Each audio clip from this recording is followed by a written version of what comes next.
नमस्कार। पिछले वीडियो में हमने मैटर के बारे में काफ़ी कुछ डिस्कशन किया, जैसे कि स्टेट्स ऑफ मैटर्स, मैटर्स की फिजिकल स्टेट्स। उसके साथ ही साथ हमने देखा inter conversion of states of matters, कैसे मैटर एक स्टेट से दूसरे स्टेट में ट्रांसफॉर्म हो रहा है। फिर हमने देखा लॉ ऑफ मास कंजर्वेशन, जो कि लैंडॉर्ट्स के एक्सपेरिमेंट पर बेस्ड था। उसके बारे में देखा कैसे मास ऑफ रिएक्टेंट्स इक्वल हो जाता है मास ऑफ प्रोडक्ट्स के, किस तरह से चेंजेस हो रहे थे।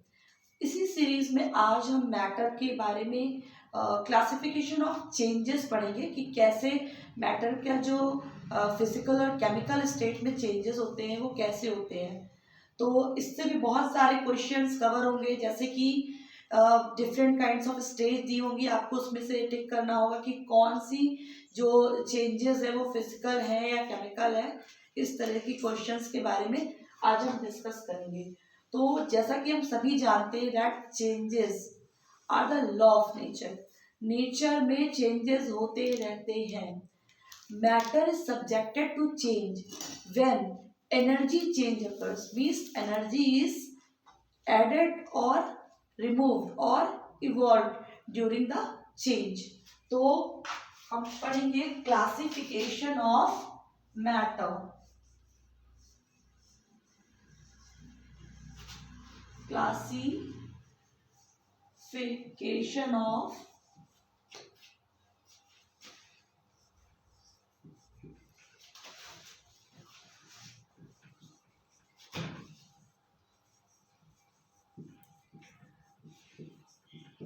मैटर। तो जैसा कि मैंने बताया कि वेदर एनर्जी इज एडेड और रिमूव्ड और इवॉल्व ड्यूरिंग द प्रोसेस, तो चेंजेस ऑफ द मैटर की जो स्टेट्स होती है वो डिपेंड करती है चेंज ऑफ एनर्जी की। तो अगर हम क्लासिफिकेशन करते हैं मैटर का, तो दो तरह का होता है। सबसे पहला फिजिकल चेंज, फिजिकल चेंज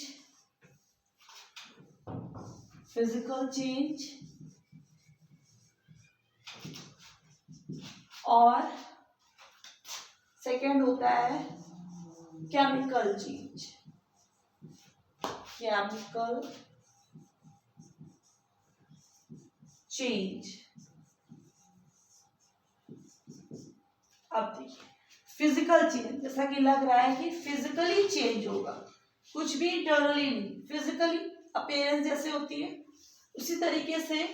सबसे पहला पॉइंट ये है कि जो फिजिकल चेंज होता है वो टेम्परेरी होता है, टेम्परेरी, नॉट परमानेंट, ये भी कह सकते हैं, टेम्परेरी होता है।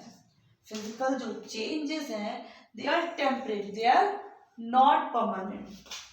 फिर इजिली रिवर्सिबल, इजिली, अभी मैं एग्जांपल से आपको और क्लियर करूंगी। इजिली रिवर्सिबल, ये प्रॉपर्टीज है किसकी, फिजिकल चेंज की। इजिली, जैसे कि कोई क्वेश्चन आता है कि easily reversible process physical change होगा या केमिकल चेंज, तो आपको पता होगा कि टेम्परेरी है तो इजिली रिवर्सिबल है, ये फिजिकल चेंज होगा।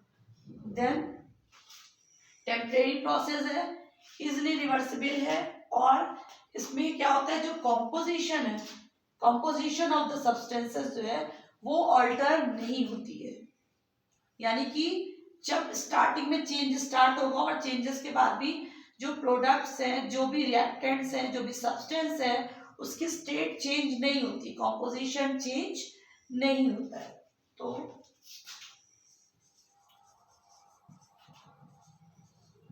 Composition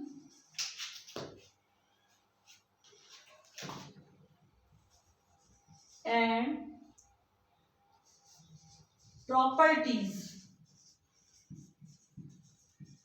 properties are not changed during the process, या हम ये भी कह सकते हैं remains unaltered,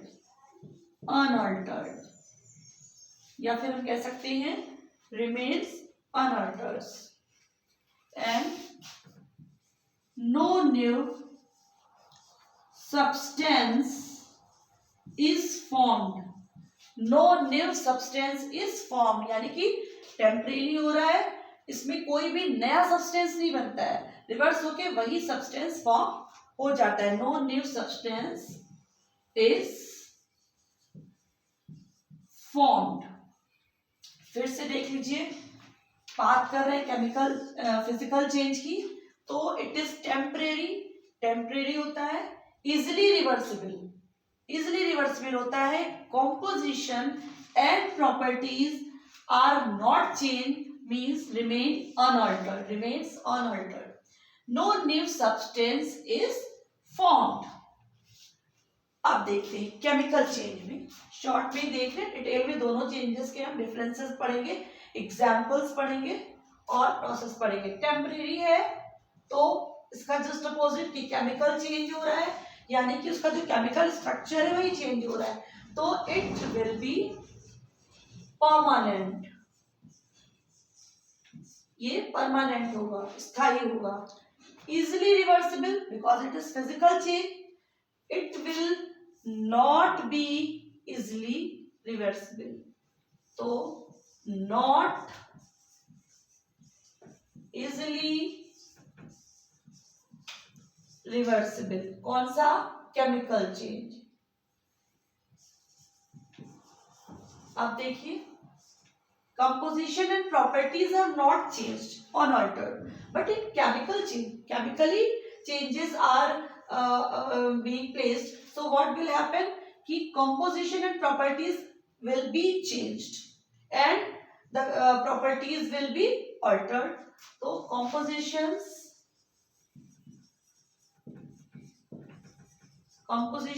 and properties are changed, change हो जाता है कॉम्पोजिशन में. इट मीन्स कि ऑल्टरेशन होता है, altered. Then no new substance is formed, but during chemical change a new substance is formed. It means product will be gained.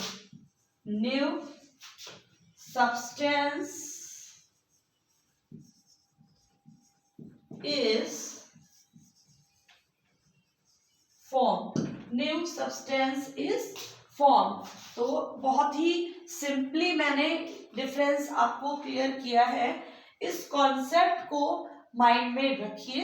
फिर जब examples आपके पेपर में आते हैं, कोई भी एग्जाम्पल्स दे रहा है, जैसे कि पूछ रहा है कि burning of paper whether it is physical change और केमिकल चेंज, तो you can very easily differentiate that if temporary, easily reversible, composition and properties are not changed, no new substance is formed, इसमें से properties match कर रही है, या फिर permanent हो रहा है, वापस नहीं वो अपनी ओरिजिनल स्टेट पे जा सकता है, not easily reversible and composition and properties are being change and any new substance, new product is form. तो आप किसी भी एग्जाम्पल को एनालाइज कर सकते हैं इन पॉइंट्स को माइंड में रखकर, चाहे वो कोई भी एग्जाम्पल हो.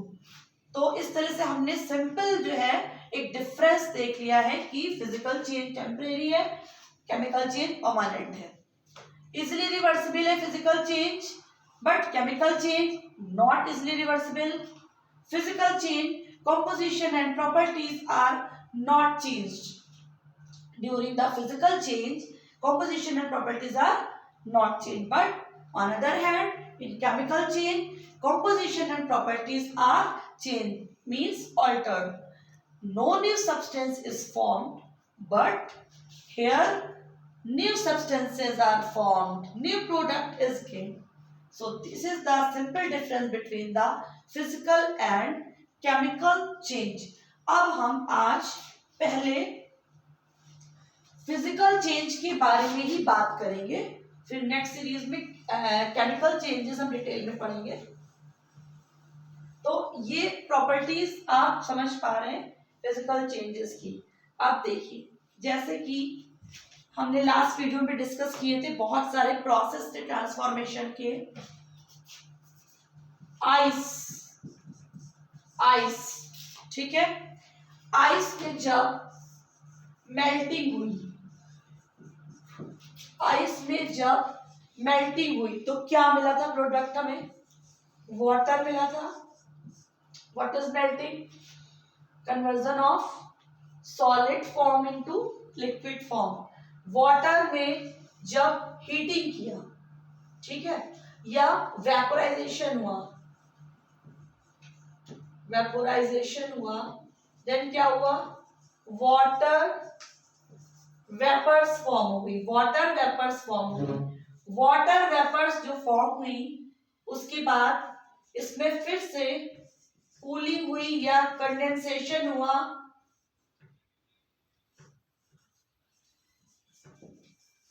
कंडेंसेशन हुआ था तो क्या हो गया था? फिर से हमें लिक्विड यानी कि वाटर फॉर्म मिल गई थी और देन इसको फ्रीजिंग कर दिया. फ्रीजिंग किया तो क्या हो गया? वापस आइस मिल गई. ये टर्म्स हम इसके पहले सीरीज में पढ़ चुके हैं. कैसे मेल्टिंग हुई, आइस से वाटर बना, वाटर में जब उसको हीट किया, वेपोराइज किया तो वाटर वेपर्स फॉर्म हुई.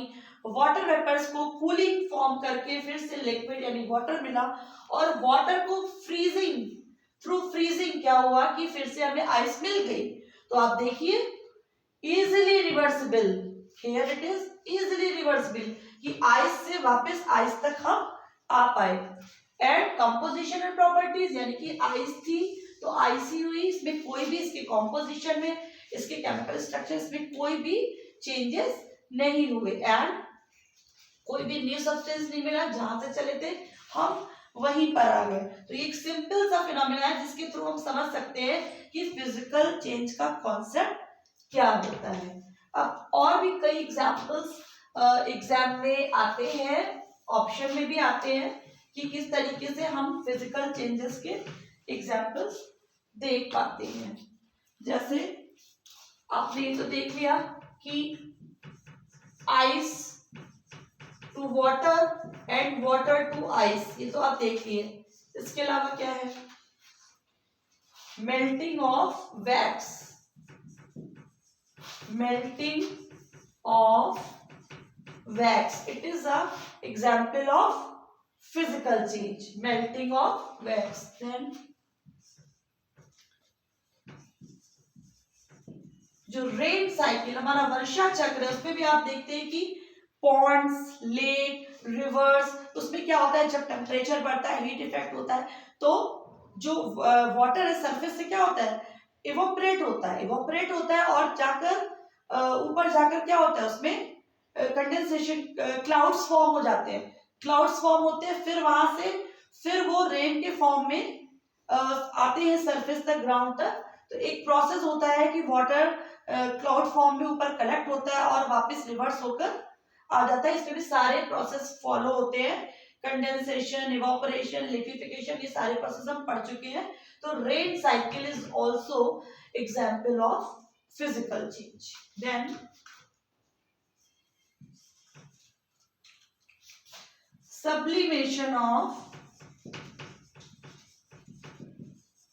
sublimation of कैम्फर भी कह सकते हैं.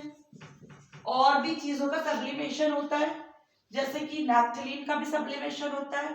There are so many substances जो कि डायरेक्टली सॉलिड फॉर्म से गैसियस फॉर्म में कन्वर्ट हो जाते हैं. तो दिस प्रोसेस यानी कि sublimation is also example of physical change. Very easily you can understand it. Sublimation of camphor or anything is also the example of chemical change. Then drying of fruits, it is also example of physical change. Then boiling of milk, boiling of milk. इस तरह से बहुत सारे examples हैं daily life में भी आप बहुत सारे फिजिकल चेंजेस देखते रहते हैं, but with these properties we can easily analyse these changes that whether they are physical change or they are chemical change. Now एक हम एग्जाम्पल से इसको थोड़ा सा और क्लियर करना चाहेंगे. देखिए एक बीकर है, बीकर में मैंने वाटर ले लिया है, ठीक है. We have taken water in this beaker, then we pour some salt. What we added? We added salt in water. We are having a beaker and water, and we are pouring some salt inside this beaker. What will happen? This salt will mix with water and a solution will form. Salt जो है वो water में mix हो जाएगा and a solution is formed. Solution is formed. Now, after heating this solution on a low flame,